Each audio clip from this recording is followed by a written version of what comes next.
Welcome back to C Puzzles. In this video we're going to begin doing operators for bitwise operators.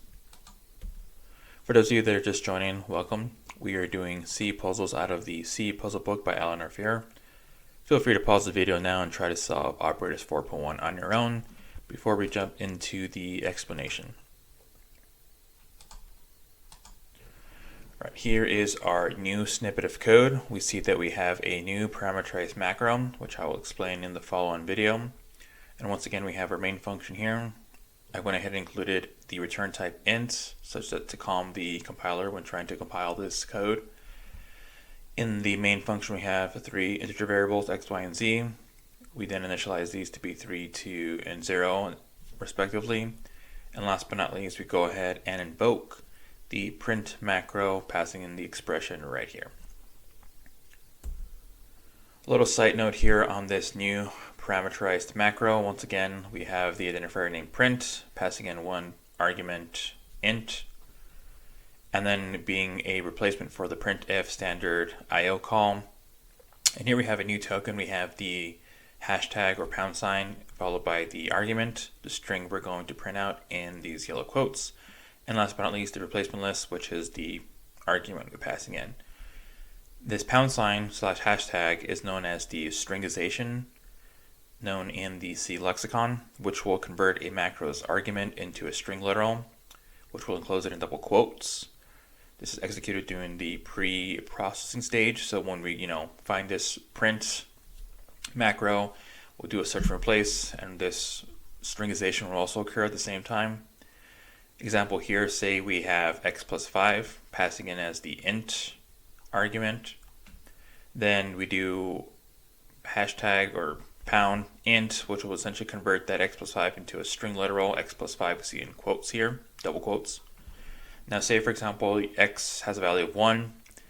Invoking print with x plus 5 will give you x plus 5 in quotes, the string, along with the quotes equals 6, right? This is the actual replacement, or what the printf call will go ahead and do as well. We can see here we have two string literals, and what C will do is we'll go ahead and combine these two C string literals because they're adjacent to each other. Therefore, we'll essentially have one longer string, which would be x plus 5 equals 6. All right, now jumping into operators 4.1. So once again, we have the setup. We have three integer variables, x, y, and z. We initialize them to be 3, 2, and 1. Note that the way we're initializing these is in octal format. And last but not least, we're going to go ahead and invoke the print macro with the expression of here. So in the above statement right here, we have three operators. We have what is known as our bitwise OR and our bitwise AND. Which of these operators as operands do we evaluate first? So once again, you guessed it, the one with the highest precedence. So let's go ahead and take our look at our operator and precedence table here. We can see here going down the rows, we have bitwise AND, and here we have bitwise exclusive OR and bitwise inclusive OR. So in this case, we are working with bitwise AND and bitwise inclusive OR. So we can see that the AND has the higher precedence than the OR. Both associativity are left to right.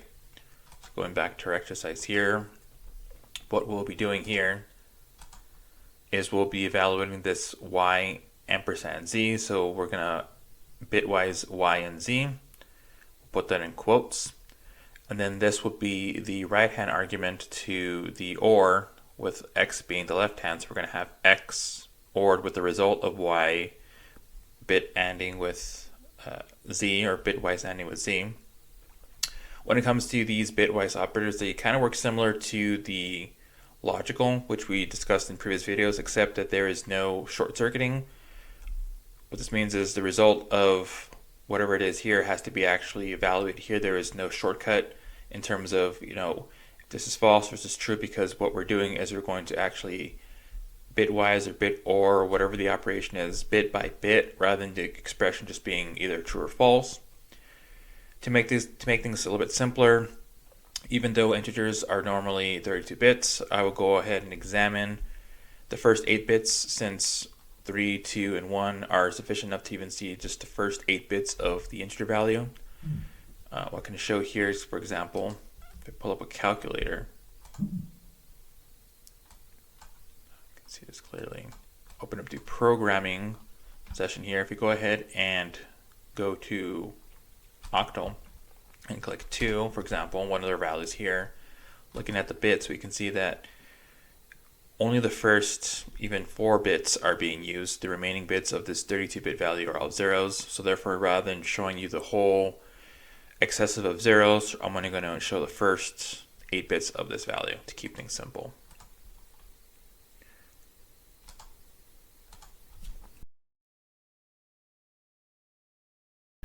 All right, so let's get to the actual bitwise manipulation here. So once again here, we're evaluating y bitwise with z. Y we initialize to be a value of 2 in octal. 2 in octal is the same as 2 in decimal and 2 in hex. Then we have the value of z, z being 1, and once again 1 in octal format is the same as 1 in decimal and 1 in hexadecimal.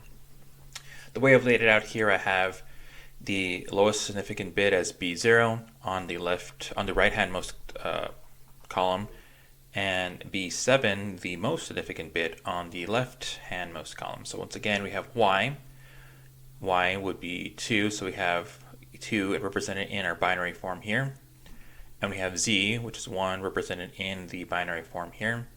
And I'm performing the bitwise operation of ANDing. All we're going to do is just AND the zeros and ones. So from your Boolean algebra days, 0 AND it with 1, 0, 1 AND it with 0 and 0, and then anything else, all zeros AND it with zeros, will get you back 0. So the result of y ANDed with z, or in this case bitwise, I gotta be specific here, will give me 0.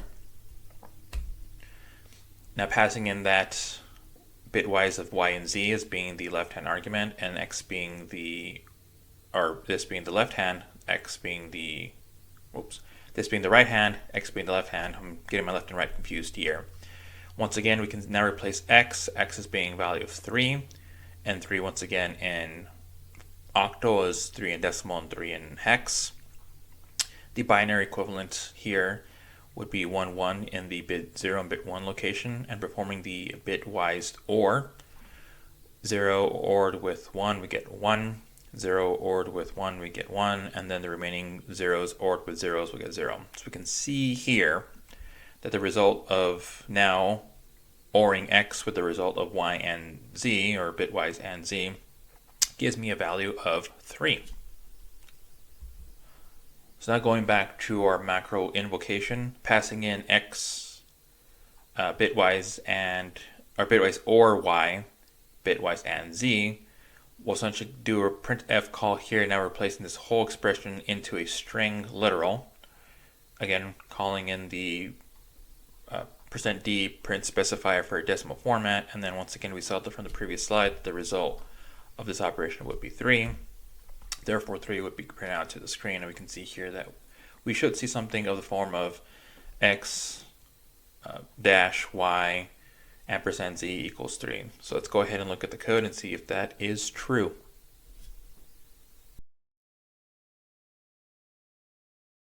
Alright, so here again we have the snippet of code I have open up in VS Code here. So once again, what I'll be compiling is this right here. I'll go ahead and jump to my terminal and go ahead and try to compile once again this set of code here using GCC as my compiler, and then running the actual executable.